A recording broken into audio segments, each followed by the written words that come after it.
आज चाहिँ यो चिकनको चाहिँ बिरयानी बनाएर खानु पर्यो। काटेर पनि रेडी बनाइसकेको छु यहाँ। तेरो बाटोमा हालेर मलाई रेडी बनाएर राखेको छु है। त्यो चाहिँ बिरयानी खाने प्लान भइरहेछ। तेरो चामल भिजाएको छु। नुन र दहीको अचार बन्छ खेर। धनियाँ छ। अनि यहाँ प्याज भुट्दैछु यसरी। प्याज भुटेर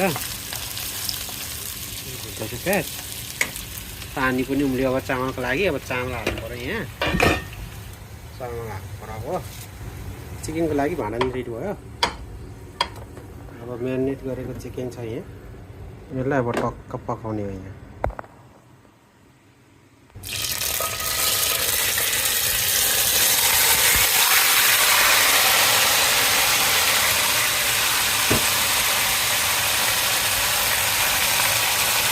बिरयानी रेडी भयो। अब खान लाग्यो है त गाइजहरू। छप्प लाएर होइन मिनको अचार छ। त्यो चाहिँ चिकन बिरयानी हो। खान लाग्यो है त। ल यता लागि मास। ल खाना पनि थाल्यो है त। चट्ट लाएर बिरयानी चाहिँ पाक्यो है त।